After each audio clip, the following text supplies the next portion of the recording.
everybody. Welcome to the County Seat. I'm your host, Chad Booth, and we are taking a look at a phrase today on our program. It's a phrase that's applied liberally to counties across the West. It's called welfare counties. Now, for some people, they think it's a justification for cutting funding. For the counties themselves, they find this a very insulting phrase because, if anything, they're providing a lot of services from their perspective that the federal government is not fully subsidizing them for. So that's our topic. We're going to discuss it today. We're going to start with the basics. Joe Davis is going to introduce us to a couple of the programs that earn the title Welfare County. Western welfare given to welfare counties? What does that mean? Well, it's a phrase used mostly by urban members of Congress and urban folks in general to describe the financial relationship between rural counties and the federal government. But who is really the mooch here? The answer is our goal today as we cover the basics. Western welfare are funds given to primarily Western counties from two federal programs: Secure Rural Schools, or SRS, and Payment in Lieu of Taxes, or PILT. These funds are designed to help counties cover costs of services they provide on federal land. While it may seem like a handout, it's really a reimbursement for those same services, as counties cannot levy property tax on federal lands as they do with other landowners in the county. Well, the end result seems the same. The path of these programs is very different. To understand SRS, we have to go back to 1908, when U.S. forests were brand new and commercial logging was just beginning. As towns built up to sustain logging, roads had to be built, schools for kids, and other community services to support those working in the forest. Counties usually funded those services with property tax, but because the counties were not allowed to collect on federal land, the federal government agreed to give 25% of the royalties they collected from the logging companies for timber harvests. This system worked pretty well up until the late 1980s, when the Forest Service began to prohibit logging because of the spotted owl. Almost overnight, counties in the Northwest were facing bankruptcy due to the reductions in the 25% fees. Congress recognized this in 2000 and passed the Secure Rural Schools and Community Development Act. That began to give money outright to counties to compensate for the loss of royalties. The funds were more restrictive than the 25% royalties, allowing only for road maintenance or removal, schools, firefighting, and forest rehab projects, with an eye to move these counties away from logging and closer to recreation. PILT, on the other hand, is a program that funds all counties in the U.S. that have tracts of federal lands. As property tax cannot be levied against federal land, and that land enjoys public services like all other landowners in a county, the government agreed to pay a fee in lieu of property tax. These payments are made for military bases, federal buildings, national parks, monuments, and undedicated lands held by the BLM. The reason this has become a Western problem is that most Western counties are mostly federal land, and the subsidy becomes a major part of their budget. The irony in all of this is that many of the urban representatives who complain about PILT as welfare receive pilot funds from many of the federal and state buildings and installations in their communities. And pilot is an acronym for, wait for it, Payment in Lieu of Taxes. But with only 1% to 3% of their land being federal, the impact on their budget is very small. This arrangement wouldn't seem to be a big problem, so why are counties in the West complaining about it all the time? The reason is simple. While the federal government is generally paying the fees, they pay cents on the dollar compared to other property owners. And that is the crux of the problem with both programs that counties in other parts of the country do not see. They don't have large tracts of federally owned raw land and forest land exempt from taxes, and they receive fair market compensation through property tax instead of pennies on the dollar like Western counties do. So it begs the question, who is the one living off the dole? The county or the federal government? Federal lands still enjoy county services, but are not paying anywhere near the same rate as private landholders, meaning that the private landowners have to make up that difference with higher taxes. Chad will take it from here with our in-depth look as we get to the bottom of this issue. For the county seat, I'm Joe Davis. What would you do with an extra day in Utah Valley? Explore the Wasatch Mountains? Snap a family photo at Bridal Veil Falls. Cool off on Utah Lake or the Provo River.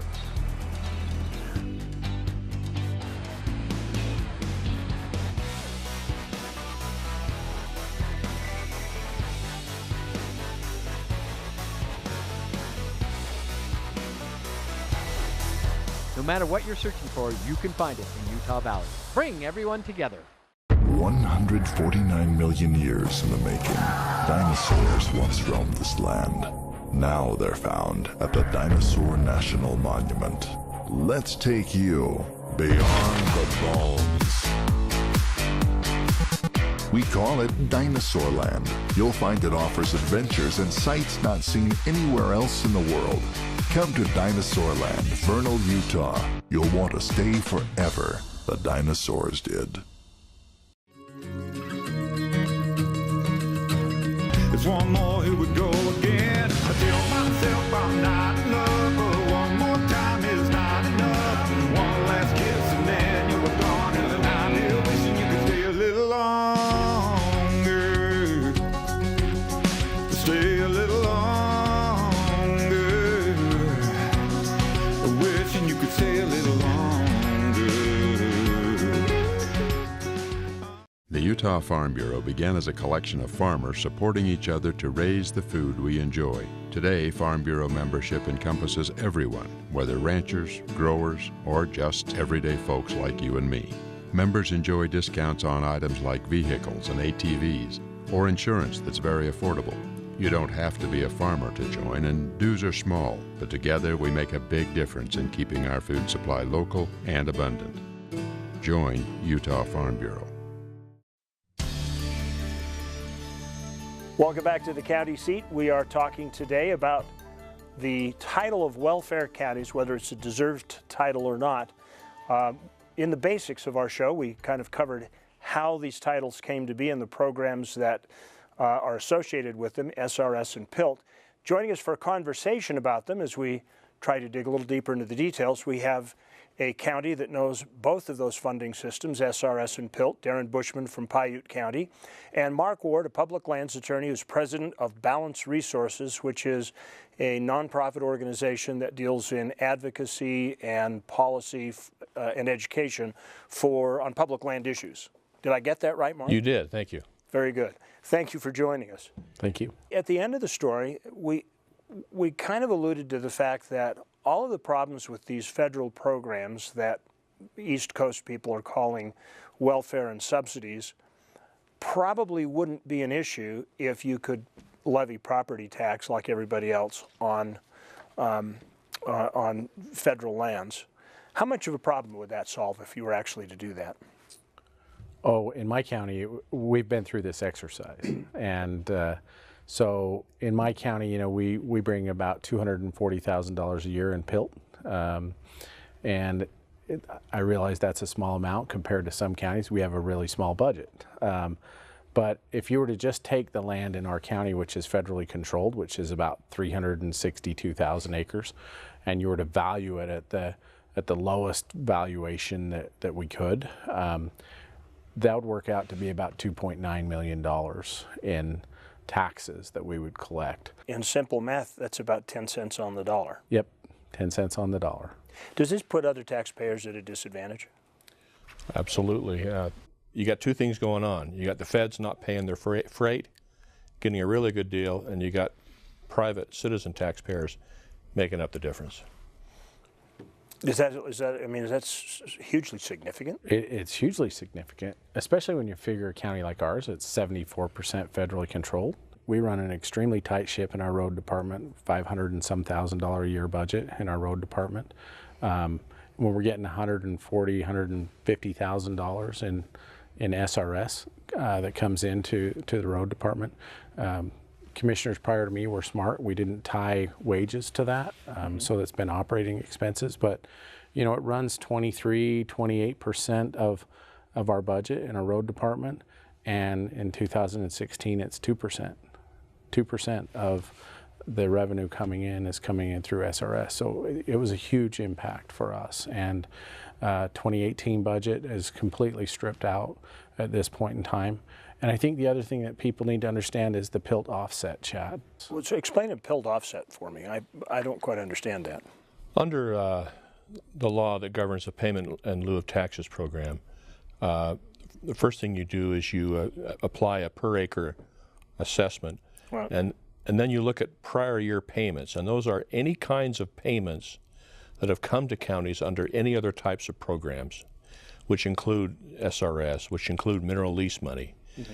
And every dollar that touches a county from these other programs is a dollar for dollar offset to So what they would have received under PILT. Subtracted under PILT. Right. So how does a Northwest offset in Oregon and Washington affect Paiute County in the offset? I'm So not there's sure. there's only what, $460 million in the pool, and so those counties were not in the PILT pool. Yeah, in the PILT pool, those counties were not receiving as much PILT as they were potentially eligible for because they were getting large SRS payments.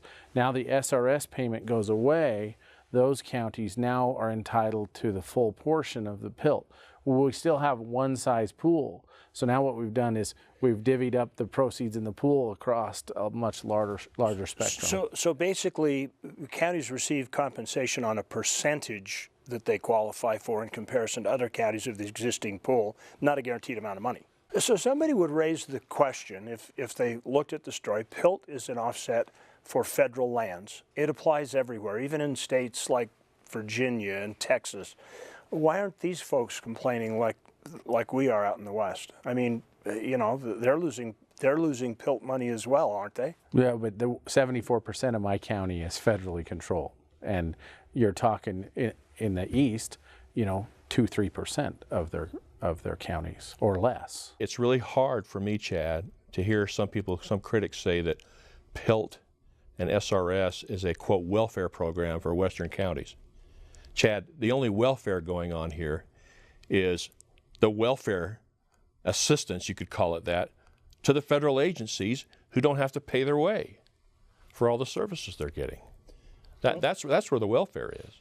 If you had your druthers, would you rather go back to a royalty system and have a robust forestry service, or would you rather go to a property tax base and have the federal government pay property tax like everybody else? I absolutely would like the federal government to carry their fair share and carry it in the form of property tax, just like everybody else.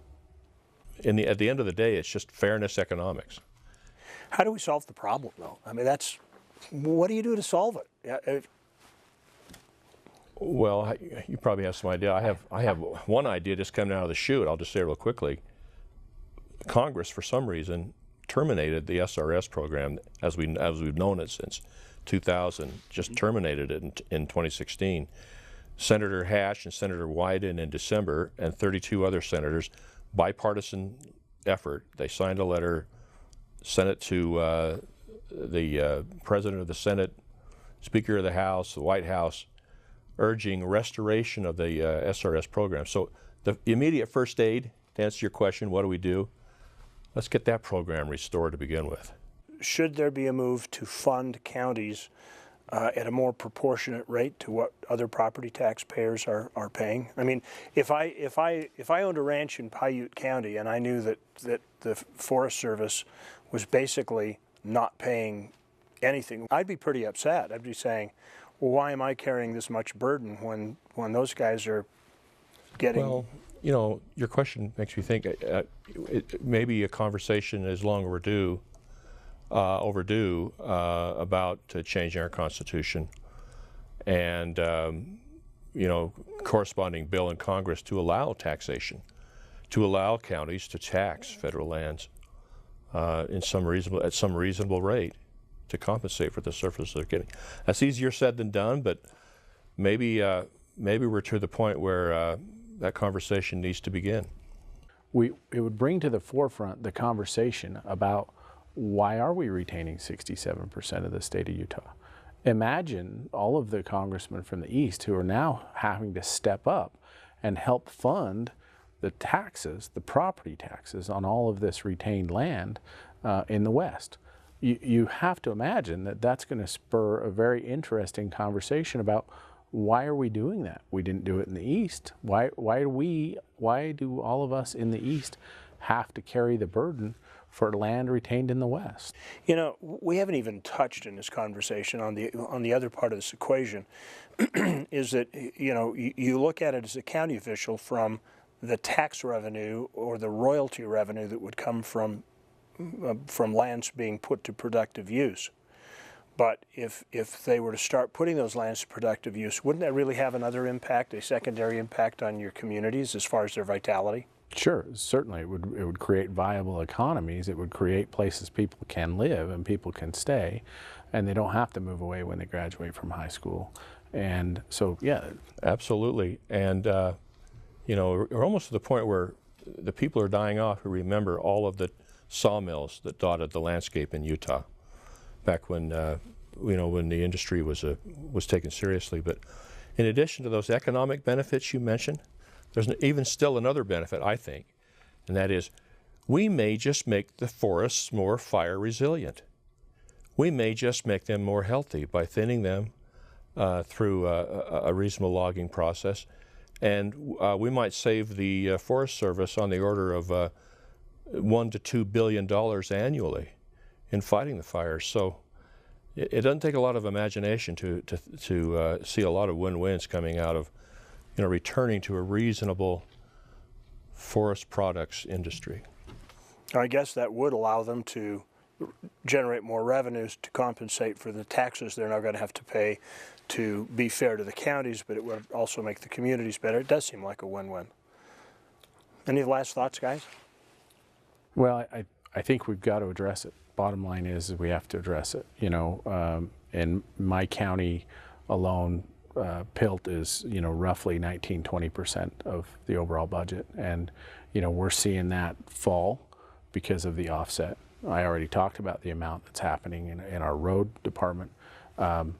You know, it's and my county's in pretty good shape. You go up in the Northeast or the Northwest and you look at some of those counties, you know, their whole entire law enforcement departments are tied to these programs, right? Mm-hmm. So it has to be addressed, Chad, and it's got to be addressed in one form or another. It's got to be either addressed through taxation, it's got to be addressed through addressing the retention of lands. There has to be a solution. You know, is it an active forest management program in a timbering industry? All of those I think are viable options, but doing nothing is not an option. Continuing to kick the can down the road is not an option. I'll just leave you with two examples. Garfield County, the last year SRS was properly funded, $1.1 million came to them. After that, under the royalty program, $74,000. So from 1.1 million to 74,000, and they still have the same expenses. San Juan County, I'll close with this. Last time it was fully funded, $879,000. Afterwards, $28,000. And San Juan's one of the poorest counties in the state.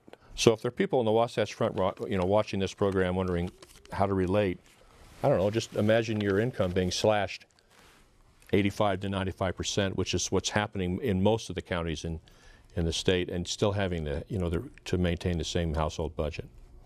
Well, we're going to take a break here on the county seat. When we come back, we're actually going to take a look at the impact that the loss of forestry jobs has had on a community. We'll be back with the county seat in just a minute. There's a little place on a Utah map where I was raised, where my heart's at, where the sagebrush grows wild and high, and the stars come out at night. Oh, there ain't nothing like being raised in the basin with a Ute reservation, skiing starvation, that Duchesne County life. The Layton Hills Mall offers more than just shopping. Bring the whole family and enjoy SeaQuest Interactive Aquarium to feed the fish and exotic birds, hold live reptiles, and even swim with the stingrays. Or pump up the action and visit Dartside, Utah's premier soft foam dart tag arena. And don't forget the Great Room Escape, where you can challenge your friends to solving mysteries inside themed rooms. So come and experience great fun at the Layton Hills Mall and visit playindavis.com for other great activities.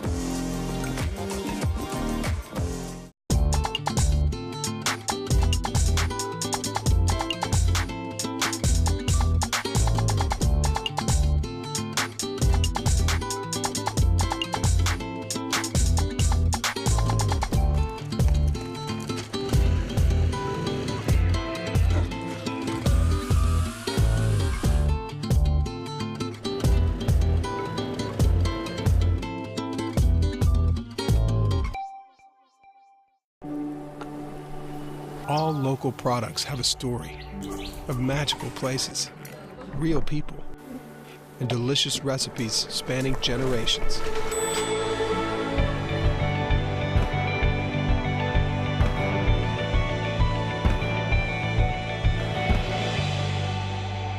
So go ahead and discover flavors you've never tasted and friends you never knew you had. Utah's own Discover Local Food. Welcome back to the county seat. So far we have talked about welfare counties, the title, the programs that earned that nickname, and the shortfalls that come from shutting down operations in the forest and the multiple use mission of both the BLM and the Forest Service, and the impacts it's had on counties. But when forest activity stops, it also has an impact on communities, as we discussed. We are about to show you an example, a very personal example, of what that kind of impact looks like.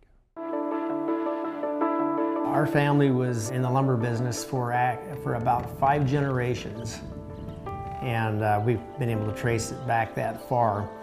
And my father owned a sawmill in Escalante, started it up in the 1950s, and actually moved it from the forest into the community of Escalante and established it there in the early 1950s. Employed a lot of people. I think in Garfield County at one time I saw where the forest industry employed about 500 people. Me growing up here in the town of Escalante and having the opportunity to work in a sawmill ended up being like a college education to me. I learned how to weld, I learned how to run a cutting torch, I learned how to run a lathe, a milling machine. It was enough to put a roof over your head and food on the table and keep a family together. And a lot of times it was mom and dad working here and their kids were old enough, then all of a sudden they got to come in and clean up the mill and shovel sawdust. In the early 90s, a little bird called a Mexican spotted owl entered into the scene. And at that time we pretty much saw the demise of the forest industry in the western United States. Northwest had the northern spotted owl, we had the Mexican spotted owl. In 1992, the sawmill in Escalante was shut down and later auctioned off. Myself and a couple other gentlemen decided that maybe if we started something on a smaller scale, that we would have a chance of surviving the business. We were able to secure one federal timber sale contract, and then we were able to secure some financing. The United States Department of Agriculture, they secured the loan for the Steed boys to buy and keep this mill running. And the Forest Service, on the other government entity, didn't put up any timber. And what timber they put in, well, they had a controlled burn, get out of fire over here. Do you want to go out here and see if you can salvage anything? Why would you even have given them the loan if the Forest Service wasn't standing behind them? In the last few years, since the demise of the sawmills and after we shut ours down, and I can't say that it's the main reason why we've seen the decline, but the school enrollment has dropped to about half or less than what it has historically been. Why would a young family want to move their young kids to Escalante if they don't know how viable that school situation is going to be? Devastating to our community, the loss of at least 100 jobs here. By the time you take into the sawmill, the planer mill, the logging industry. So what do you do with a community like Escalante? You know, we've got recreation, we've got world-class recreation, world-class scenery. I don't know that the numbers really prove that it's helping the community because the visitation numbers have probably gone up while enrollments at our schools have gone down. So it might take an economist to figure that out. This is not a unique story that we've just told you. It's happened several times in many different industries across the West. We will return with our closing thoughts in just a minute.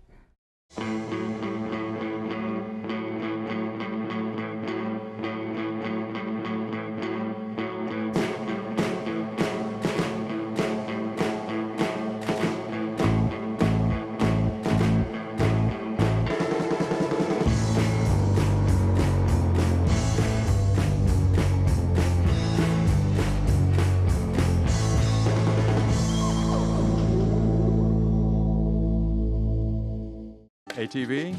Check. Four-wheel driving? Check. Bouldering? Check. Mountain biking? Check. Hiking? Check. River rafting? Check. Adventure is about more than just crossing activities off of a list, but hey, if you can find a place that gives you everything you're looking for, all the better. In Emery County, you'll find the San Rafael swell, trails, lakes, and the small-town hospitality you're looking for. San Rafael Country, in the heart of Utah. Visit us and check something off your list.